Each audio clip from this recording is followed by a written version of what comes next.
Yo! Welcome to BeRad Podcast. Kat and Carson here, episode 2 of the revamp, I think like 37 of the total podcast. So like even though it took a while, I think we've crested the amount where podcasts stop. Even though it took... What a word. We've crested. I know. Well, we have. I've been listening to a lot of podcasts about podcasts lately, just trying to figure out, kind of what we did wrong. And I realized that first we did like everything wrong. And then I realized we like dropped off pretty much where all podcasts drop off. Really? Yeah, like at 30 episodes. Like very few podcasts go past 30. So what's the golden ticket? I think we got to get in like the hundreds. In the once you get to like over the 100 podcast mark, then you're down to play. You're in. Yeah, I mean, I don't know. I think consistency is such a problem for us that for both of us, we have a hard time. We get to hear, and then following through is sometimes the hard part for us. So Yeah. I think, doing 2 in a row. Oh, thank you. I just need to make sure this is like in front of your voice. In front of my face. Boom. But doing 2 in a row is good. We're on a good schedule. Yeah. Making it happen. And we're banking, so. Banking. Money in the bank. Money in the bank, which speaking of, when Cheers. this comes out, cheers. We're doing it. Experimentation. We've had a day. Yeah. Kat was like, "What do you need anything before the podcast?" I was like, "I need a drink." Yeah. And it's 4 p.m. That's out of character for us. But Yeah, it's we, been like, one of those days. Never drink. But we're both leaving tomorrow on trips. I'm gone for 2 weeks. Carson, maybe indefinitely. We don't know whenever his schedule's crazy. Only a few weeks. He only buys one-way tickets. And Yep. And today we look at the septic, and it's not only leaking, but it smells. So, Well, that's how I found out that it's maybe overflowing a little bit. never good when your septic tank is overflowing, especially when you're about to leave. You've been on a kick of doing doing the sheets in the laundry every week. So Well, dude, normal laundry. That's like healthy, hygienic habits. I'm like, okay, on Sundays I'm washing the sheets, and I've been doing that. You haven't been home that much, so didn't honestly, notice that I've been doing it for a while. Yeah, if anybody out there has tips on septic systems, then let me know. Yeah, drop it in the comments. I was like, well, this one plumber was like, I don't know, you could unscrew the lid and like look into it. I'm like, I was don't do that. That's a good idea, sir. Like, I don't. He looked at me, and before calling anybody else, and was like, should I go unscrew it? I'm like, dude, that's worst case scenario. That's like if it's 9 p.m. and we haven't found anyone yet. To be honest, I pride myself on being a pretty handy man, but I've never unscrewed a septic Well, and the lid. other thing you had to do was you had to clear a filter too. Like you had to wash a filter. But put like some gloves on, put like a respirator on. I bet it'd be fine. Yeah. Sorry to our neighbors, the Florences, for the shit. It might be smelly. Yeah. But that is our little life update. I'm on my way to go. Carson's going to go work in Texas, and I'm on my way to Montana where it's negative 15 degrees. But I'm excited to go there because I'm shooting for Satisfy. This is officially the sponsorship announcement, or one of them. I think there's going to be an official one on Instagram once I'm there. But I signed with Satisfy. I officially signed the contract. Yeehaw! Yay! Boom, boom, bam, bam, bam, bam, bam. I forgot my air horn. Yeah, good. She's signing with Satisfy. No, already signed. Running. Yeah.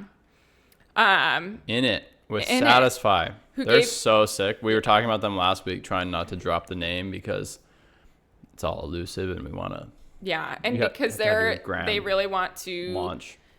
Exactly. They want to tell a story with the launch. And by the time this comes out, we will have already launched. But yeah, I was, if you've been following me and Carson for the last couple of years, I think like I wrote some blogs a couple of years ago that was like, I feel like I'm in a box. There's a couple things that I meant by that. And like, first, creatively, I think when I've spent so long on being so invested in professional athletics, I like went through a crisis. My whole life changed between 2020, the pandemic, and now. And I think during that time, I was really, and still, it didn't go away, but really craving a creative outlet. And I was just kind of searching around for that. And if you've followed me, like you've seen a lot of different iterations of that. And I think with Satisfy, that part of me is not only going to be valued, but they're going to give me a space to express that, which I'm super excited about. Plus, it was like a really competitive contract and offer, which, is amazing that they're walking the walk and talking the talk. They said they want to be in ultra running and they're doing it, and it's pretty amazing. Yeah, they're really cool. They have a great artistic style, which I really appreciate as a photographer. I think their Instagram is probably like the coolest. So go ahead and check out Satisfy Running on Instagram, and follow along with what Kat drops with Satisfy Running, because it's going to be pretty cool. Yeah. And, I'm just getting to know the team, but, we're heading to Montana to do the shoot. And it's really cool working with a team who is both focused on the quality of the product, but also like the aesthetic of the shoot, and more in like a different way than I've done a lot of work with brands and their marketing, but they're so true to their aesthetic. And I think that's really cool, actually, because so it's true so different. that they're going to go freeze their butts off in Montana for it. Montana, where it's negative 15 degrees. I know. I've been refreshing the weather all week, being like, oh my God, please get a little warmer. And I actually think it is for the shoot date.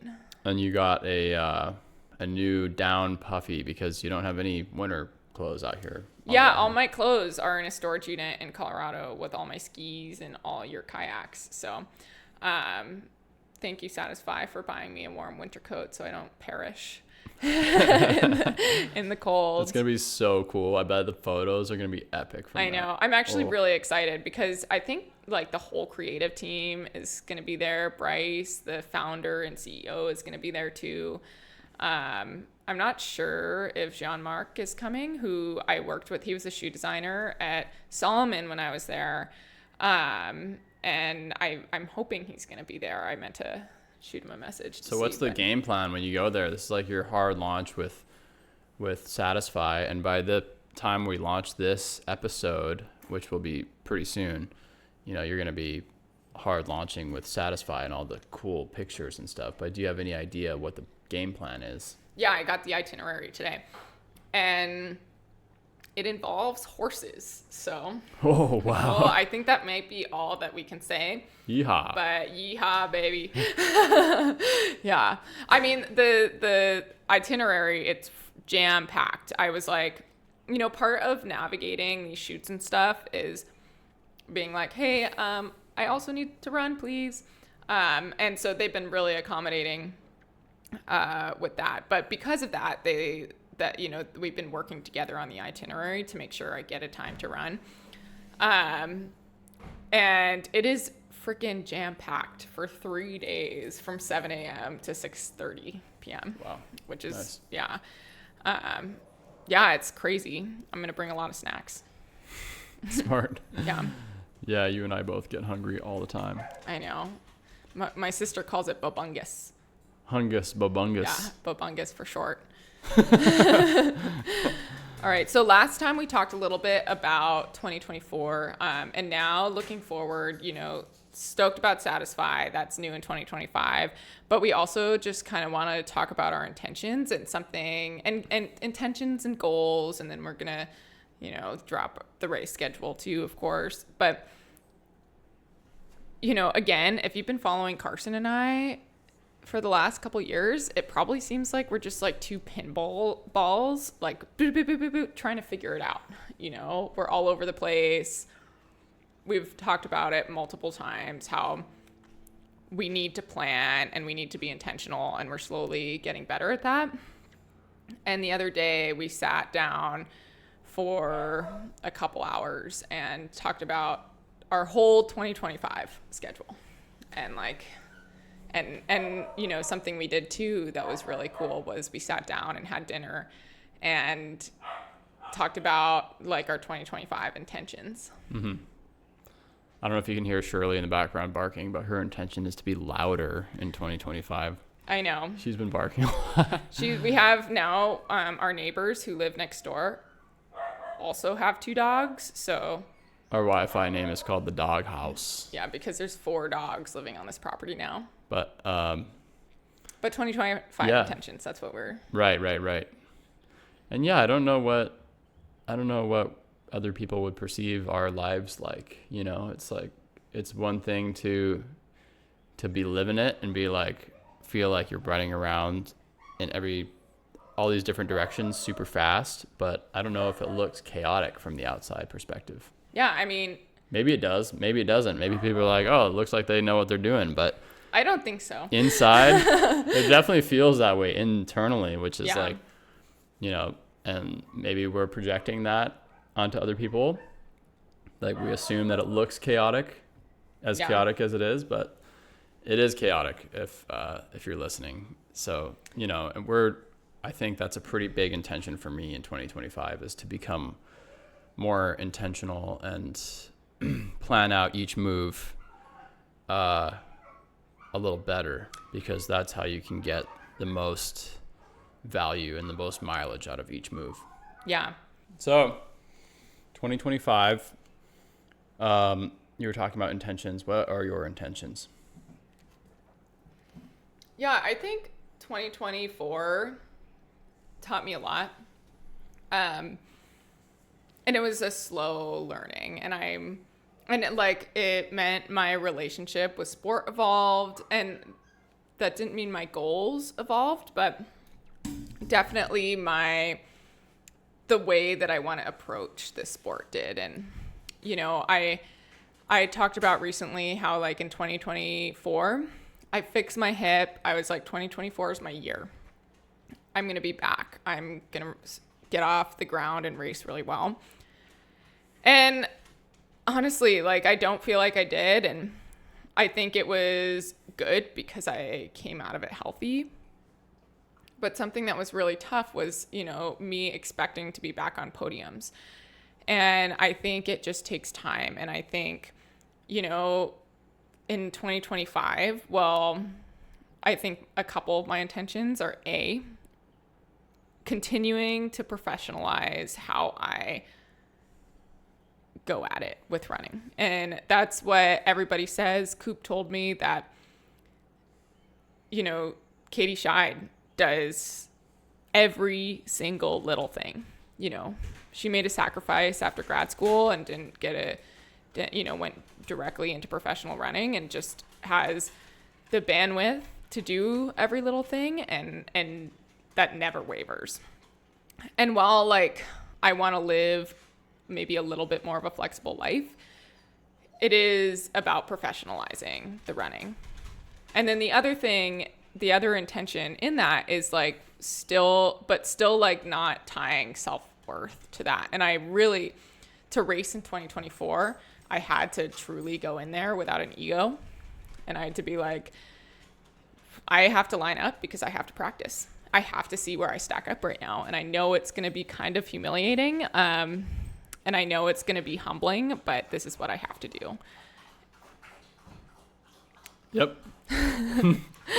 Are you looking at me because you hear the dog drinking water? Yeah. Sorry, listeners. Yeah. So, you told me about a bunch of the different things that you're really focusing more on now. And, a couple of years ago, you weren't really that careful with a lot of these things, like your diet or how you sleep, or, you know, how much stress you're under.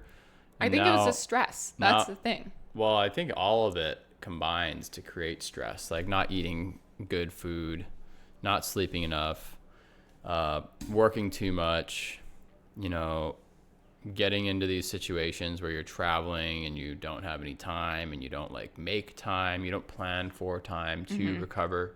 So I think all of it adds to stress. And when you have like too much stress, you don't adequately recover, and you're not able to compete. Yeah, and it's not just like the recovery piece, it's like the literal bandwidth. Like, I think something that I've done is line up at races or even at training with my brain is already full. You know, I show up to start lines freaking exhausted. Even if my body feels good, mentally I'm exhausted just from juggling all this. And I have been getting much better at it this year. I started working with a sports psychologist, Enzo Performance, and it has been life-changing. And seriously, one of the life-changing things about it is because, like, basically it's therapy, you know? It's like we do work on sport quite a bit, but it also, what I didn't realize is, like, it's therapy. And, like, by working on myself, I feel like I've gotten better as an athlete. Ooh, that's cool. So, like, what are some of the hacks that you had to learn? I think that's the key, is none of it is a hack. When I've gone to sports psychology many times, and I've looked at different people, I should say, and have like been to like maybe 4 different sports psychologists, always looking for a hack. And I think this time I went to a sports psychologist. I actually went to sports psychology because I was in therapy. I just did a couple sessions with a person locally, and I was finding, and this is, you know, it's tough because I want to be honest, but like, I would judge me if I heard this, but like, I didn't have the incentive to work on myself. You know, I didn't have the incentive, and running is that incentive for me. So sports psychology is working better for me than traditional therapy. And I think the reason that sports psychology didn't work before is because I was looking for a hack to get faster. I knew I was inhibited by my brain and my mind and like how I perceived myself, and how I perceived the world. But I didn't want to look inward. I instead wanted like a superpower. I wanted like, you know, what they say about the brain, how like you only use a small portion of it and then you unlock it, you know, and then you're better. And that's what I wanted. I didn't want to work on myself. And it wasn't until now that I was like, okay, I'm ready. So when you are working on yourself, what is the goal? What do you think is going to be the optimum mindset then? And you know, maybe that's what I meant as hack, you know, like what is the thing you're trying to achieve? Like maybe you're trying to achieve internal peace, or like you're trying to value yourself to a degree where you can do all those steps it takes to become elite, or be an elite and become on the podium. Yeah, I think the thing that I'm trying to achieve is racing unencumbered by insecurities. I think for so long I've raced with the weight of like thinking I already failed, you know? And I think and that's why I've performed really well as an underdog in the past. You know, in high school, I was the underdog, ran a super fast 800 that allowed me to move on to a D1 school. Big fish in a small pond, actually just totally tanked there. But then like as a pro, I was great until I won Western. And then I still had some success after that. But every time I lined up, I was so afraid of failing that I couldn't even enjoy the race at all, or the competition. It would like, that anxiety would crush me. And it was like, sometimes before I lined up, I believed I'd failed even before I'd started, you know, I thought that there was just no way. And like, you know, that's a lot to work on, because, you know, that's stuff that I didn't realize. Again, I was like going into therapy, largely because you were like, you need to work on your self-esteem, you know, you need to go to therapy. And then therapy just wasn't working for me, and then switched to sports psychology. And I was kind of looking for a hack, but it turned out to be just a lot of self-work. And, you know, I've been working with this woman for like 6 months plus, and it took until like recently to be like, I think it all stems from self-esteem, and we got to work on that. Yeah.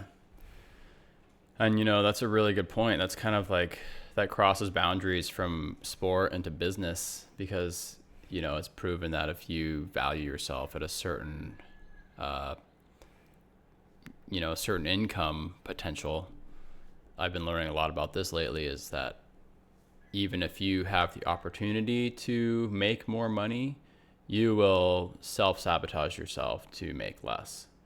So really, if you think that you're only worth so much money per year, the chances are you will, even granted with a huge opportunity where you have the opportunity to make way more money, you will limit yourself to that previous income potential that you thought was possible.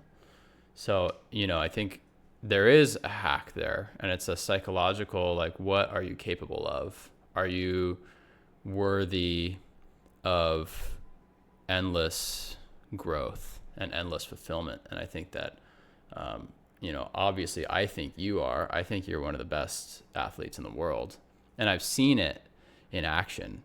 And one of the biggest things that, you know, I see is that you're also really humble. And so you don't necessarily think of yourself as the best in the world.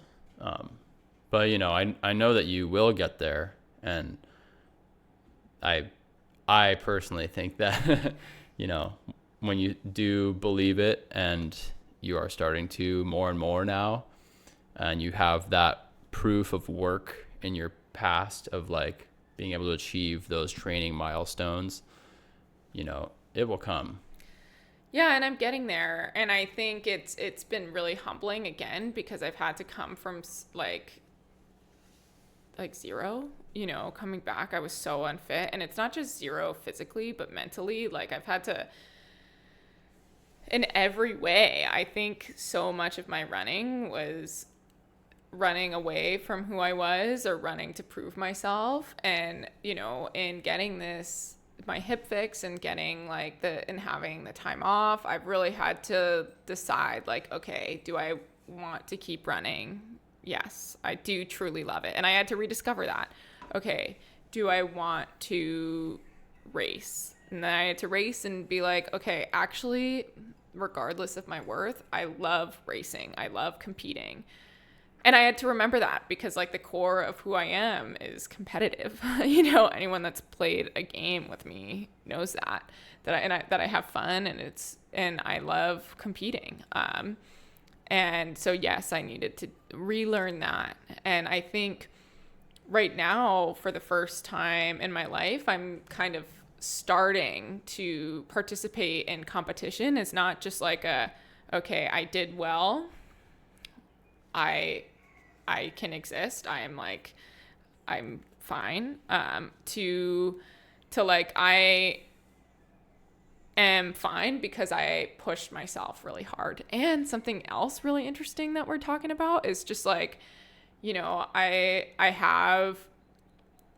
it's so interesting because I've been known as an athlete in the past for being vulnerable, but I've also heard this term recently that's like selective vulnerability, which I think I fall into. And I truly have trouble being vulnerable. And racing is super vulnerable because you're trying your best, and if you fall short, you fall short. And so that is another piece of that I've been working on in this racing block in 2024 and going into 2025. I think that is my intention, is vulnerability in my racing. Because I want to push myself to the very end, both in training. So like, meaning not that I don't push myself in training, but not like self-sabotaging by doing weird shit the night before the race, or by like, you know, deciding not to take the gel during the race. So I have a reason. What kind of weird shit do you do the night before a race? Good question. You just open the door for that one. Now you have to spill the beans. Yeah. What are you weird? What kind of weird stuff are you doing? I think that mainly the weird stuff that I do is not doing anything at all. And poor you has had to go around like doing everything for me in a stress because I'm just like, yeah, I'm fine. Oh, like being ill prepared. Yeah. Even though I know better. Not planning ahead of time. Mm-hmm. Having to do all of your like race research that day before. Which I have not done in the last year. I'm working on it, but. Well, I think, you're starting to believe in yourself again. And so, it's, you're not sabotaging. You're not setting those limiting beliefs in your head. And that is the hack, not setting the limiting belief in your own head. And if you believe that you can get to where you want to go, then no matter how many steps it takes to get there, you will get there. Yeah. And you really, what I learned in this last year is you really gotta fake it till you make it. Like all of 2024, I was changing my habits. I was saying that I believed in myself. I was doing all the right things, but I didn't really believe in myself. And that belief grew throughout the year to like where I'm at now. And I'm setting like more aggressive race goals, but I think it's possible. And, dog, no. I think everyone has limiting beliefs. I think everyone, oh my gosh, the dogs are excited today. So I think everyone has a limitation that they put on themselves, and they believe that they're worthy of a certain, a certain lifestyle or a certain like level that they can achieve in life. And, sometimes that is set based on how you grew up or how people treat you, or, there's so many different psychological factors, which is why it's important to like talk about those things with a professional like you're doing. And like probably every single person should, because there's things that you tell yourself that literally no person in the world will tell you besides yourself. Things that are straight up mean, Or if somebody has said that to you, it's because they're deeply insecure, Yeah. They're maybe projecting their own insecurity on you, and then you absorb that and it becomes part of you. And it's something that, it takes a lot of work to undo. And there's a lot of that in every single person. So it's like, how do you untangle that and then achieve your highest potential? Because, I know that I can achieve my highest potential. And like, I know that also that I have psychological blocks to like asking for what I want or like demanding certain things. And, it's something that's challenging for every single person. And especially when you're trying to achieve like a podium at the race that's the most competitive in the whole world, right? Yeah, and I think also the reality of that is that maybe I will fail. I could do everything right, and a huge part of this sport is luck. I do believe that there's enough opportunities that I will, in some capacity, have success in this like specific way that I want success. But also, I have to recognize that especially as the sport gets more and more elite, like there is a chance that I fail. And, I think coming to a place where I'm at peace with that is going to allow me to really race to my potential. And I think, again, we're talking 2025 intentions, and this just like divulged into a conversation about my own mental health journey. but I think, and you'll probably hear a lot about that because I'm in it right now. That's pretty vulnerable of you. Nice job. Yes. Sarah, I hope you're listening to this. Yeah, but I forget what I was going to say, except that like this work is hard, and it's, whether you're an athlete or not, or any person, like I've never fully been on like the therapy journey, and I say that and it's like, woo, therapy journey, but it is like a freaking journey, because like every time you talk to this person, I have to like literally convince myself to follow through on my appointments every single time we chat. And that hasn't changed. Because you're like having to look yourself in the mirror really, really hard. And like, that's why I say, even if it is kind of a hack, because like it's simple, it's so not simple. And it's like, it's so. Yeah, this podcast is sponsored by therapy. Yeah. No, but seriously, if you're a therapist and you want to sponsor us. Well, no, mine already does. Oh, she does? Yeah. Oh, cool. I'm an ambassador for Enzo Sports Performance. Enzo Sports Performance. That's so sick. I know. Love her. Yeah. So, anyways, that's awesome that you're making headway, and the mindset, and your mindset is almost like your castle that you're like able to build your empire with. It's like, yeah, if your castle is strong, then you're gonna go really far, and you're gonna be able to like house armies of willpower. That's what I want, armies of willpower. But yeah, but if your castle is like hammered together with like some rusty nails and some brittle 2x4s that are like rotting in our yard over there, then sounds like a little bit like our house. Nah, our house is great. Our house has been standing since 58. Yeah, everybody. You're right. This is a good old house. Yeah, but continue. So yeah, just got to make sure your foundation is strong, and then you go from there. Yeah, and it's getting there like on all fronts. Also, been doing a lot of strength training, which like, I never truly committed to.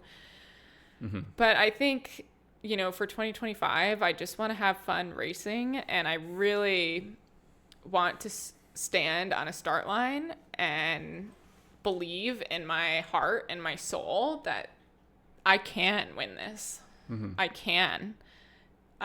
Or even better, I will. I will. I belong here. I'm ready to race fast. This is where I'm meant to be. Yeah. And, that the fact that it's where you meant to be is true regardless of if you win or lose. Yeah.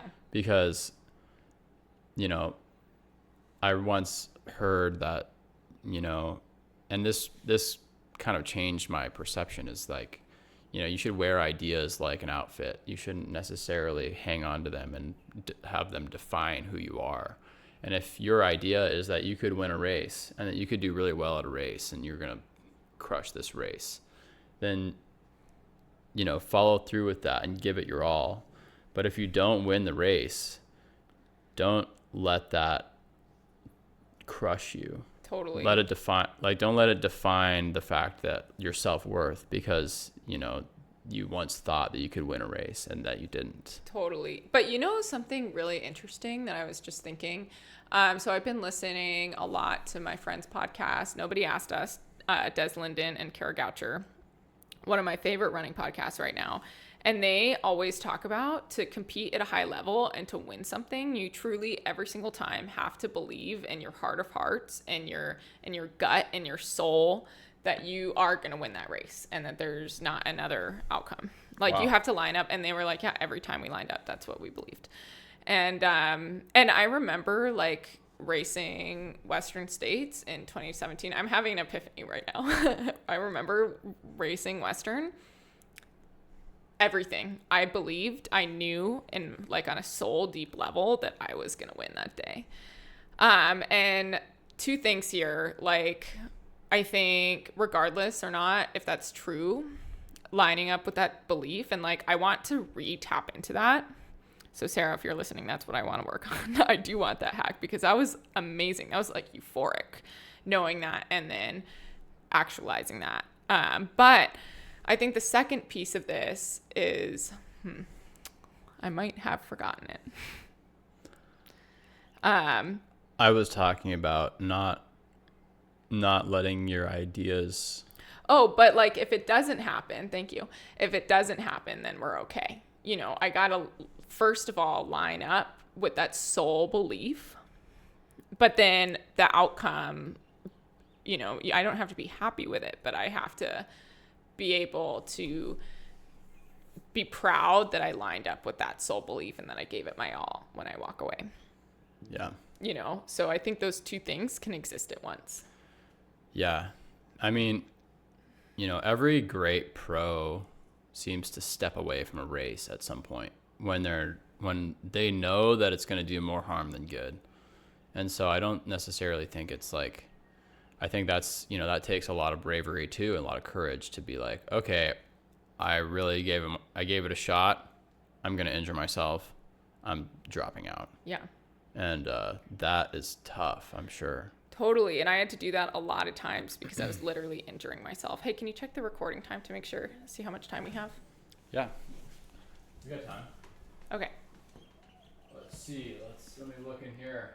Oh, yeah. Got like 40 minutes. Oh, nice. Okay, good. We can yap all day then. But yeah, I think you're right. And like stepping off at, you know, these races in the last couple of years, before 2024 really got in my head because I think, you know, it got in my head at how people perceived it because, you know, oh, maybe she just DNF'd when it got hard or blah, blah, blah, blah, blah. And like, that shouldn't matter, but it did. But I truly just was injured and it hurt so bad that I couldn't. And I'm so happy. It makes me appreciate being able to manage pain and to race hard, and makes me see every pro that DNFs in an entirely different light because I was also one to judge in the past before I went through that. Yeah, one of your greatest attributes is that you're super stubborn, right? Yeah. Self-proclaimed. I didn't just. You hear that? I'm not firing shots right here. This is something that she said first. Sounds like a shot. Stubborn wife over there. Yeah.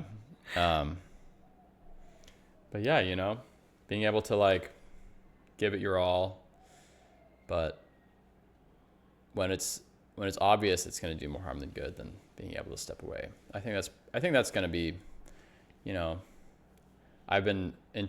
so can I talk about some of my I was just going to say, goals? I was going to open it up to your intentions. Sweet. So thank you.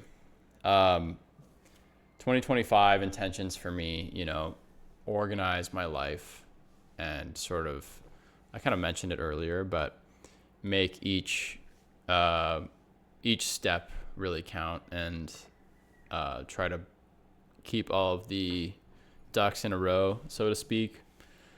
I want to make, I want to create more efficiency in my life.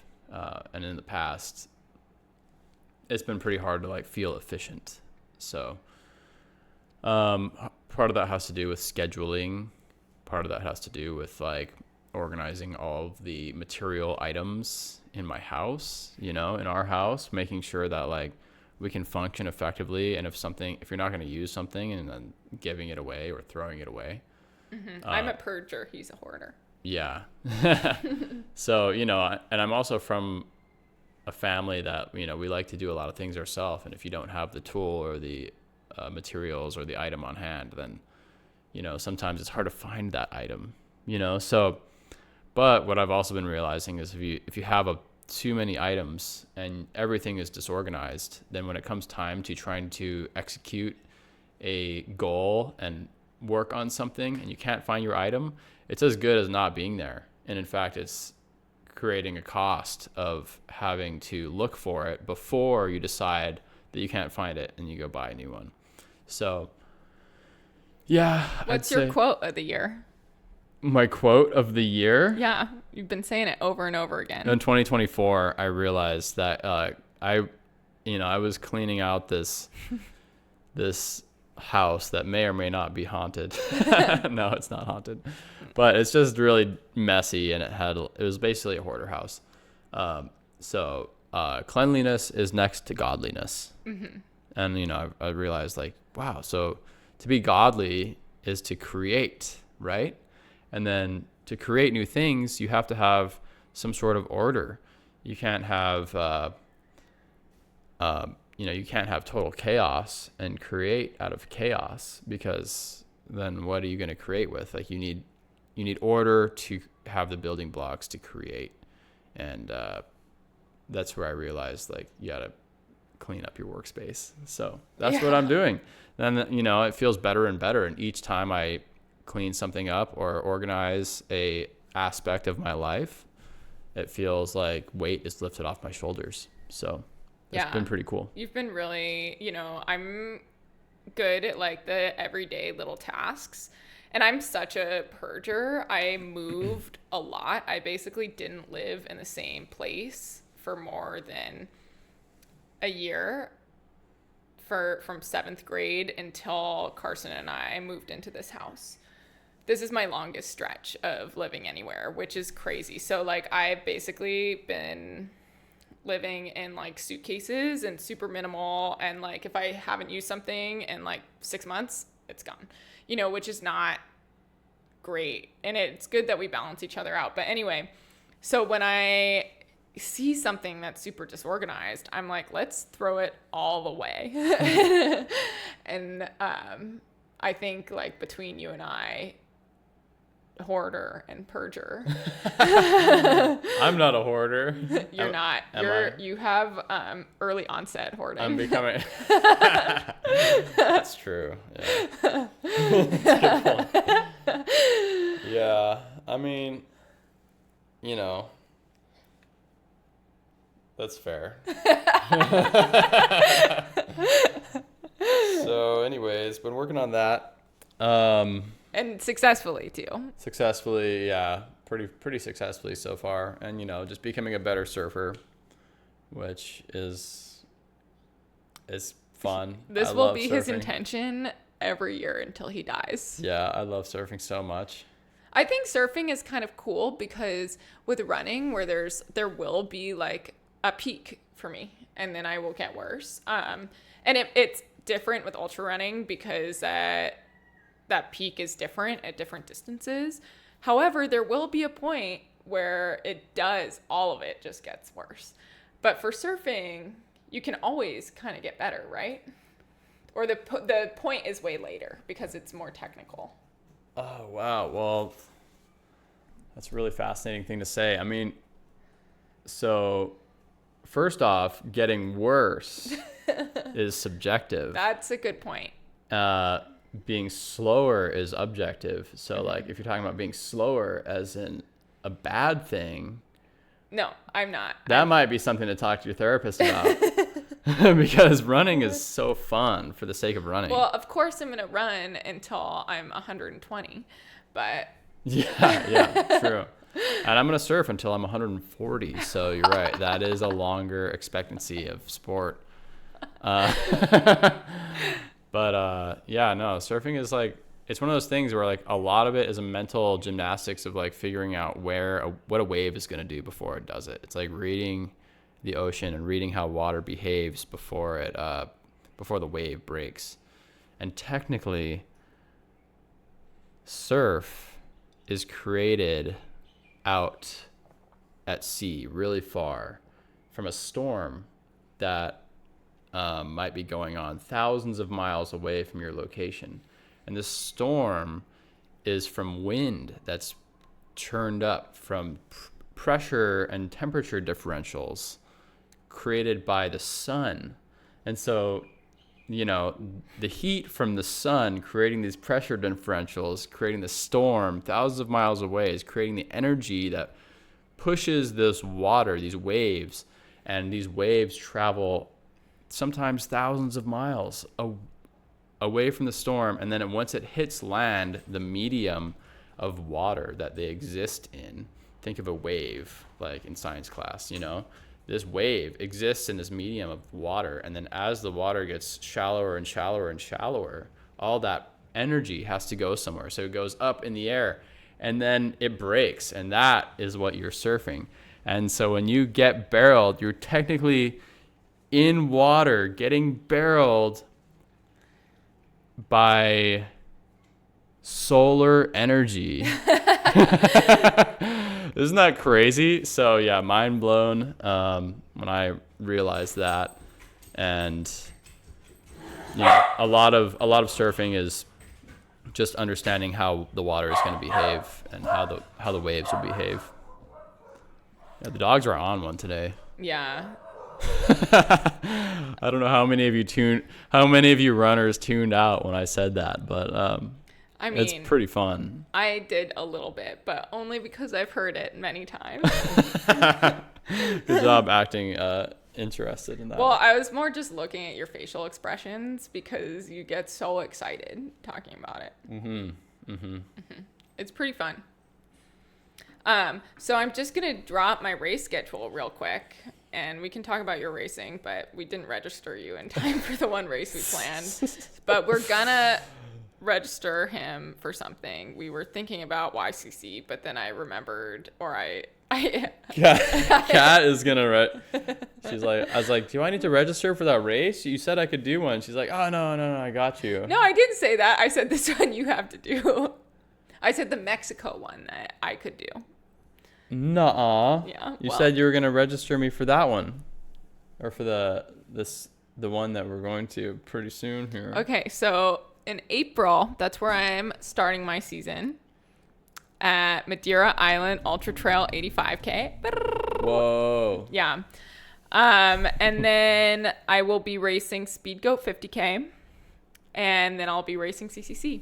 And then TBD later in the year, I'm either thinking of, I qualified for the Olympic trials in the marathon in 2018. And with a 2:43, and that time would not qualify me anymore. So I really would like to give that a try. But also, I absolutely fell in love with UTMB Thailand. Definitely considering that one too. But anyway, yeah, I kind of decided to do just shorter, quote, shorter races, not any 100-milers for a bit. I just don't feel ready since fixing my hip. And the sport has changed in basically the 5 years that I've been injured. This is my first healthy year, 2024 was, since 2018, and the sport has changed. I ran high 26 hours at UTMB, and that would not have gotten me in the top 10 this year, I don't think. So I want to nail the 100K distance and get fast, because I think 100Ks or 100-milers race how 100Ks did 5 years ago. So I just want to progress, work on speed, work on this new style of racing, and also work on trusting my hip. I think that's super important. And the comeback has been so much slower, and my body has been slow to adapt, and I just want to respect that. And yeah, it's cool because I feel like I'm racing as a rookie with 10 plus years of experience in ultra running. And Carson might be at some races too. Yeah. Well, I was going to do the 20. You were going to do the 15K. Oh, the 15K Madeira Island, but I'm going to still try. There's like Facebook pages that I can look at. So if anybody drops out of the Madeira Island Ultra Trail 15K, reach out. We will buy your entry. Nice. Smart. I was gonna say, or I'm just gonna be sipping martinis on the beach with, whoever else isn't racing. Yeah, but you were supposed to race in Thailand, but messed up your leg. Yeah. So I'm gonna be racing at least one race with my good buddy in Colorado. Oh yeah. And that is the Speed Goat 28K. That's he right. wanted to do a half marathon. I said, you need to do a little more than that. And a really hard one. We're going to go to the Speed Goat and do that race at the end of July. And something cool about this is it's me planning my race schedule around you, which is really fun. It's so fun. Yeah. Thanks. Yeah, of course. Yeah, so, and Marty. Yeah, us three, we're going to go take a road trip and go out to the Speed Goat. And Marty's going to do his first over half marathon. And I'm going to do the 28K, and I I got to train a little bit more for that. I've been only surfing lately because the surf has been so good. How can I not? Mm-hmm. And you're not here that much. You can run in Texas. You can't surf there. Yeah, so I'm going to go work in Texas for a little while here, and then I'm going to do a lot of running. A lot of running. Yeah. And then what else am I signed up for? I'm signed up to crew this lady for several pretty badass races. Yeah.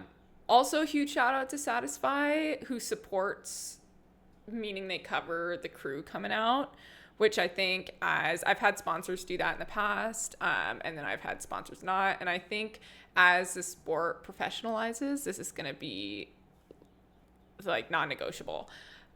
Just how essential it is to have a good crew at a race. Like Carson knows exactly what I need from years of crewing me, and it's, you know, it obviously I would, Carson is my first choice, but if it was somebody else crewing me, like, even a crew is essential now, you know. And I know there's been a lot of debate at that, but, you know, Black Canyon's 100K just happened.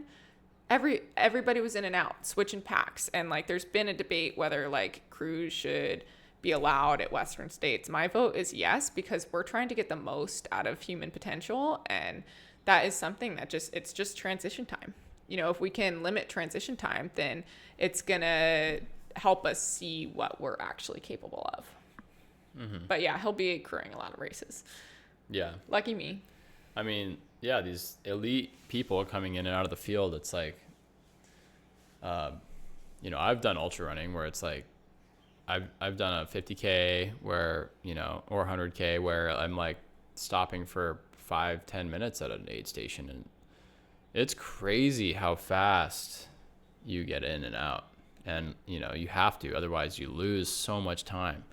And time is money when you're out there on the field. Time is money. You can't be slow at all. And if it means that, you know, if you don't have a crew there, then, I mean, I have seen people perform with no crew, but they're like so few and far between. Yeah. And I think that's just going to get less and less. Yeah. So crew is essential. Thank you, Satisfy, for sending me as well. Yay.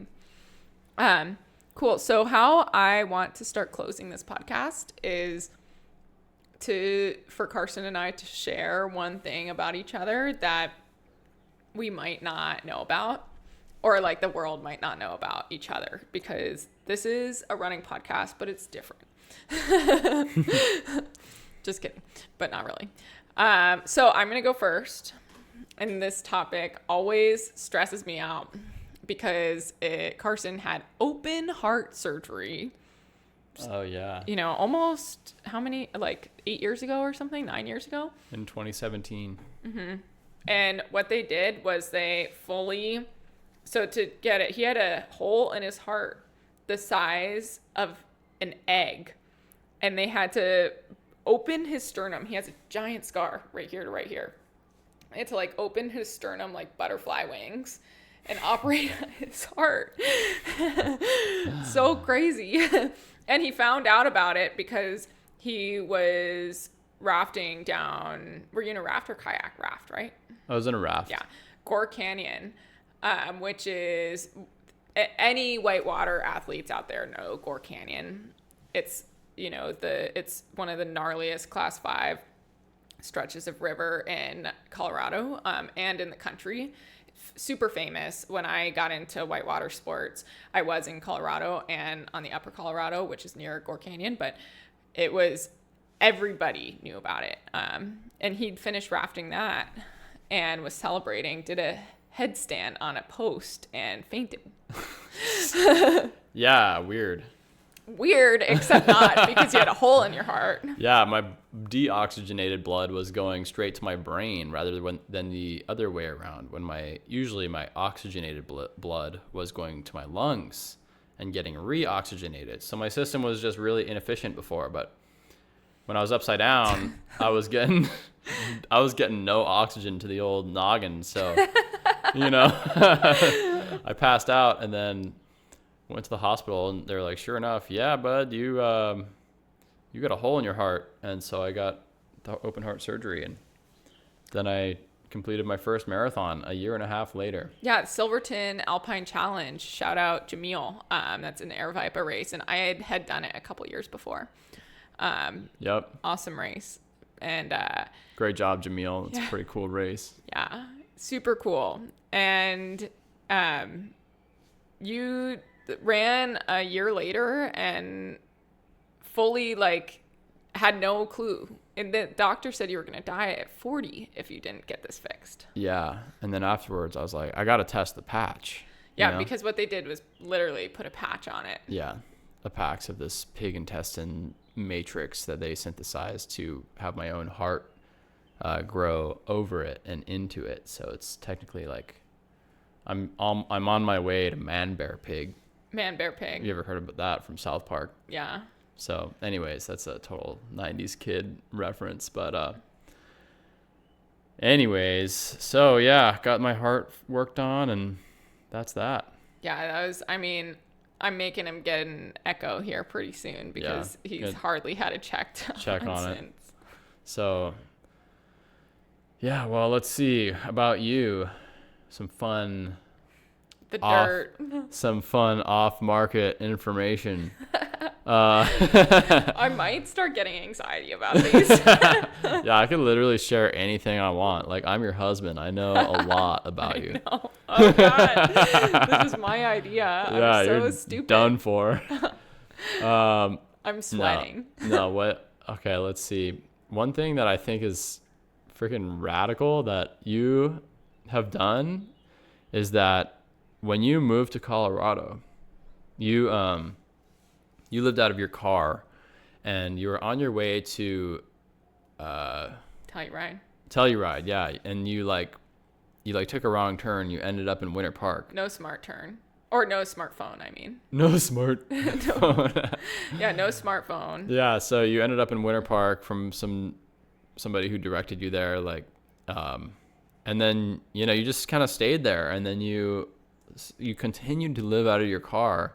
And winter inevitably hit, and you stayed in Winter Park, living out of your car. And if you've never been to Winter Park, you realize, you might not know this, but it gets down to negative 40 degrees in Winter Park for days on end. Yeah, I did have some really nice people that let me into their home. My boss at Back Bowl Soup Company let me in. Winter Park Trading Company, the owner Pete, I used to just sleep there sometimes, and I didn't realize that there was a camera. And he was, and I worked there, and I would on the really cold nights just sleep there, and he was like, "It's fine, just no boys." That's what he said. I was like, "Got it." And he had a camera, so he knew for sure. Yeah, he knew for sure. That's how he knew. That's how he approached me about it. I think he probably got a notification. Somebody was going in the shop, and then he checked the camera. So anyways, Kat is living in these sub-0 degrees in her car, and then you adopted 2 dogs to keep you warm through the winter. Well, because you were sleeping, at the same time. you were freezing to death. I know. And so if you have 2 dogs in your car while you're sleeping in the bed of your SUV, then their body heat will help keep you warm, which is so wild. Yeah. That's wild. The other thing that I did is I built a wood platform, and I had some organization system that wasn't very good to begin with, but I ended up taking out everything that I owned and piling it on top of me, and basically just me and the dogs burrowing underneath all of our clothes to stay warm. That's at night. Cool. Yeah, crazy time. And then you would also cross country ski through the night when it got too cold to sleep. You would build giant fires, drink whiskey, and build fires, and Crown Royal apple flavor. That's a 19-year-old whiskey flavor if I've ever heard one. Yeah. Don't drink alcohol, kids. Yeah. It'll make you like us. Just joking. Yeah, with our one drink, a couple drinks a month. Yeah, it's crazy. So, yeah, you were out in the woods, 19, with 2 dogs flanking you at each hip, Yeah. and like cross country skiing down the winter, and chopping down like dead trees with a katana to build fires. A katana, right? Yeah, it was a full-blown samurai sword that somebody gave me at Pine to Palm. And it was like legit. It was really sharp. It was so sharp. I went and I chopped I wanted to see, so I chopped up a broom handle. And it cut the broom handle clean. And then I like chopped a Christmas tree down, a little pine tree, like a little one. Sorry. I realize now that I'm not supposed to do that. I just moved to Colorado from California. So and then from Hawaii. So I didn't know any of the rules. But yeah, it was crazy. I used to like put that in my pack. I have this like crazy photo like way back on my Instagram. And it's also like a really bad edit. And it's because I didn't have an iPhone or anything. I had this like cheap, like Samsung, like $80 phone. Or maybe less than that. And I have like a samurai sword strapped to my backpack. I'm on cross country skis, or either cross country skis or backcountry skis. I can't remember. And I have my 2 dogs in the photo. And it's just like a photo of the backpack and my dogs. And I used to do that. That's so rad. Like, I can't even imagine. That's the most crazy thing I could imagine. I was a feral little girl. Yeah, I was absolutely truly feral. And that's why people let me in their house, because it's like me to Momo. I was like, I can't leave you out here. Yeah. We're like, we gotta adopt this girl before she. Oh, dogs are out. So, anyways, anything else that we should chat about? No, I think that's it. I think, I think we had a great second episode. Sorry, listeners, about the dogs. We will figure out a system for that. We, just like my running season, we've got the experience of 36 podcast episodes, but we're coming into it as rookies because it's part of the charm. Yeah, it's part of the charm. You can call it authenticity. Yeah, if you ever come to our house, you know where to find the Wi-Fi. It's the dog house. Yeah, dog house. Mm-hmm. Cool. Well, thanks, guys. As you know, liking, subscribing, commenting, just interacting with the podcast in any way is an awesome way to grow it. And not just the podcast, but like personal brand stuff too.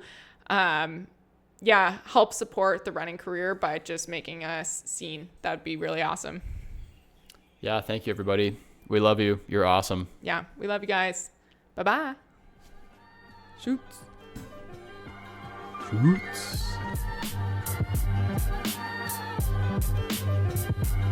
Yo.